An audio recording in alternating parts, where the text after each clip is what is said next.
ABP news पर आप सभी का स्वागत है। आप देख रहे हैं खबर दिन भर, आपके साथ मैं हूं प्रतिमा मिश्रा। टूल किट कांड को लेकर एबीपी न्यूज पर हम बहुत बड़ा खुलासा करने जा रहे हैं। यह खुलासा स्वीडन की पर्यावरण कार्यकर्ता ग्रेटा थनबर्ग और बेंगलुरु से गिरफ्तार दिशा रवि को लेकर है। आपको याद होगा, ग्रेटा थनबर्ग में किसान आंदोलन के समर्थन में एक टूल किट शेयर करने के बाद उसे डिलीट कर दिया था, क्योंकि उस टूल किट पे देश विरोधी कंटेंट शामिल था। इस टूल किट को लेकर ग्रेटा थनबर्ग और दिशा रवि के बीच व्हाट्सएप पर जो बातचीत हुई थी वो अब सामने आ गई है।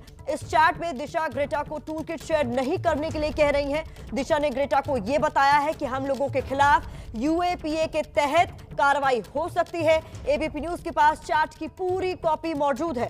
दोनों के बीच करीब 20 मिनट तक व्हाट्सएप चैट पर बातचीत होती रही। इस चैट में दिशा ने ग्रेटा थनबर्ग को यह भी भरोसा दिया कि उस पर कोई आंच नहीं आएगी। इस वक्त हम बहुत बड़ा खुलासा एबीपी न्यूज पर कर रहे हैं। किसान आंदोलन के दौरान जो हिंसा भड़की थी, उसके बाद ग्रेटा थनबर्ग ने किसान आंदोलन के समर्थन में एक टूल किट शेयर किया था ट्विटर पर, जिसे कुछ ही मिनटों के बाद उन्होंने डिलीट कर दिया था। अब इसी को लेकर बड़ा खुलासा यह आ रहा है कि हाल ही में गिरफ्तार हुई दिशा रवि और ग्रेटा थनबर्ग के बीच में व्हाट्सएप पर चैट हुई। 20 मिनट तक हुई इस चैट में दोनों के बीच में बातचीत हो रही है। बातचीत में क्या कुछ है, पूरी डिटेल्स हम आपके सामने रखेंगे, लेकिन कुल मिलाकर इस चैट के सामने आने से काफी हद तक ये साफ हो गया है कि दोनों के बीच में टूल किट को लेकर अच्छी खासी बातचीत हुई है।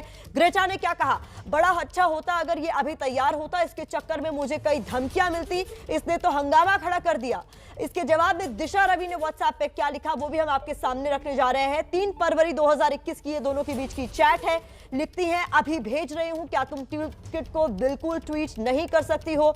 ये दिशा रवि की तरफ से रिप्लाई किया गया ग्रेटा थनबर्ग के उस ट्वीट पर, क्या अभी हम कुछ भी नहीं बोल सकते, मैं वकीलों से बात करती हूं। तो कुल मिलाकर ग्रेटा थनबर्ग और दिशा रवि के बीच उस टूल किट को लेकर हंगामा हुआ है, जिसमें आंदोलन को लेकर आंदोलन की आग में घी डालने का काम किया जा रहा था। दिशा रवि ने रिप्लाई में लिखा, आई एम सॉरी, इस पर हमारा नाम है और हम लोगों के खिलाफ यूएपीए कानून के तहत कार्रवाई हो सकती है। और उसके बाद ग्रेटा थनबर्ग लिखती है, मुझे कुछ लिखना है। उसके जवाब में दिशा रवि आगे लिखती हैं, क्या तुम मुझे 5 मिनट का वक्त दे सकती हो, मैं वकीलों से बात कर रही हूं। यानी विकल्प तलाशे जा रहे थे कि इस टूल किट के बारे में जो कुछ वो करना चाहते हैं वो कितना सेफ है, क्योंकि दिशा रवि को इस बात का अंदाजा था कि ये टूल किट नुकसान पहुंचा सकती है। कई बार इस तरह की नफरत वाली आंधी आती है और ये वाकई जबरदस्त होती है। ये ग्रेटा थनबर्ग की तरह इस व्हाट्सएप चैट में लिखा गया। उसके बाद दिशा रवि ने जवाब में लिखा, पक्का मुझे माफ करना, हम सब डर गए क्योंकि यहां हालात खराब होने लगे हैं। यानी जो 26 जनवरी को हुआ, उसके बाद दिशा रवि के भी मन में खौफ बैठ गया था। लेकिन उसके बाद वो लिखते हैं, लेकिन हम ये सुनिश्चित करेंगे कि तुम पर आंच ना आए। तो ग्रेटा थनबर्ग और दिशा रवि के बीच व्हाट्सएप पर 20 मिनट तक चैट हुई।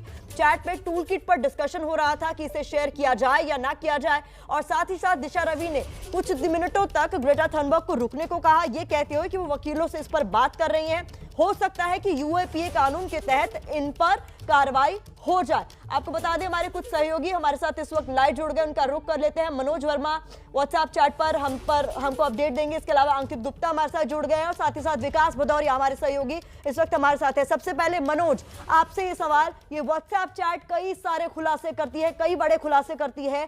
अब तक बहुत सारे लोग दिशा रवि के समर्थन में खुलकर सामने आ रहे थे, लेकिन जो अब ये चैट देख लेंगे उनका क्या कहना होगा? जी बिल्कुल, देखिए जिस तरीके से दिल्ली पुलिस की जो टीम है वो इस पूरे मामले को इन्वेस्टिगेट कर रही थी, टूल किट को इन्वेस्टिगेट कर रही थी, और जैसे शुरुआती जांच हुई थी और शुरुआती जांच में ही ये साफ हो गया था कि कहीं ना कहीं ये जो 26 जनवरी की हिंसा थी एक सोची समझी साजिश का हिस्सा थी। और जैसे जैसे अब जांच आगे बढ़ रही है वैसे वैसे तमाम खुलासे हो रहे हैं, और उन खुलासों में एक खुलासा ये भी है, ये चैट सामने आ चुकी है। और कहीं ना कहीं चैट को पढ़ करके आप ये समझ सकते हैं, और दिशा को भी कहीं ना कहीं ये मालूम हो गया था कि अगर ये टूल किट जो डॉक्यूमेंट है वो अगर सामने आ जाता है तो कहीं कहीं इसके परिणाम गलत हो सकते हैं। और ऐसा हुआ भी है।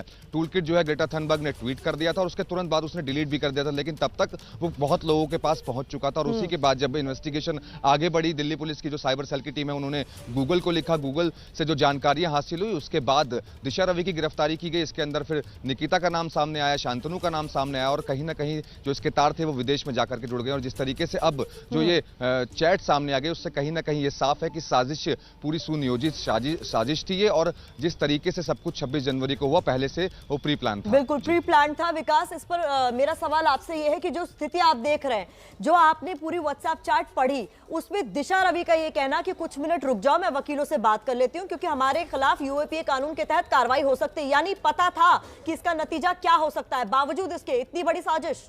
यहाँ देखिए प्रतिमा, आप बिल्कुल ठीक कह रहे हो। हमारे पास वो पूरी व्हाट्सएप चैट है जो कि जारी की गई है बाकायदा, और इस व्हाट्सएप चैट से पता चलता है कि जो मंशा थी वो मंशा ठीक नहीं थी, मंशा देश में अराजकता फैलाने की थी।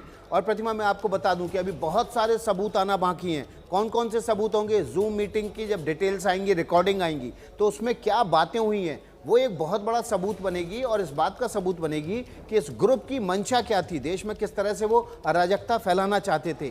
जो व्हाट्सएप ग्रुप बनाया था दिशा ने, जिसको बाद में डिलीट कर दिया, जिसका नाम ही फार्मर स्ट्राइक था, तो ये जो ग्रुप था उसकी चैट जब सामने आएगी तब पता चलेगा कि आखिर इस पूरे ग्रुप की मंशा क्या थी। दिशा रवि से लेकर शांतनु, निकिता, मो धालीवाल और पीटर फेडरिक की मंशा क्या थी। मंशा देखिए अब इस व्हाट्सएप चैट से ही साफ हो गई है।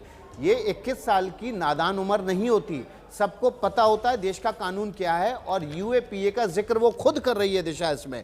इसका मतलब है वो कानून से बहुत अच्छी तरह वाकिफ थी, उसको पता था कि वो जो कार्रवाई कर रहे हैं वो देश विरोधी है, वो देश की अखंडता और संप्रभुता को ठेस पहुंचाने वाली है। प्रतिमा, बिल्कुल विकास, आप भी और मनोज आप भी लगातार बने रहिए क्योंकि आगे भी आपसे अपडेट हमको लेना है। इस बीच आपको बता दें, Delhi police commissioner SN Srivastava ने दिशा की गिरफ्तारी को सही ठहराया है। पुलिस कमिश्नर ने कहा है कि किसी की गिरफ्तारी उम्र देखकर नहीं की जाती, हमने कानून का पालन करते हुए कार्रवाई की। कोर्ट ने भी सभी तथ्यों को देखते हुए दिशा को पुलिस हिरासत में भेजा है। जहां तक दिशा की गिरफ्तारी की बात है, गिरफ्तारी बिल्कुल कानून के अनुसार और सारी जो प्रोसीजर को फॉलो करते हुए दिशा की गिरफ्तारी हुई है।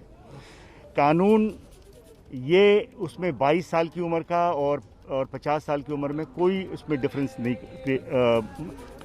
करती है, और हमने सारी चीज़ को देख लिया। उसको अंततः कोर्ट में पेश किया गया। कोर्ट में जो मेट्रोपॉलिटन मजिस्ट्रेट हैं उसको गिरफ्तारी को सही मानते हुए उसको पुलिस हिरासत में 5 दिन के लिए दिया। तो ये जो लोग कहते हैं कि गिरफ्तारी में कोई कमी रही है, वो बिल्कुल मिथ्या है। न पाबंदी हो न कोई हद हो तो बस खुद बनाई सरहद हो। ये मुहिम है परतों में छिपे हर सच की तलाश की, सियासत पर रखी पैनी नजर और आंख की, खबरों की दुनिया में एक जिम्मेदार आवाज की, जुर्म और जुल्म के खिलाफ हर बेबस के लिए इंसाफ की। जब कोई हद नहीं इंसानियत के लिए जज्बात की, जब कोई हद नहीं खुशियों और ख्वाब की, तब कोई हद क्यों हो नए नजरिए और बदलाव की। तोड़ के हदों के ताले, नए सपनों को पाले, बांधे सबको एक धागे, आपको रखे आगे एबीपी न्यूज।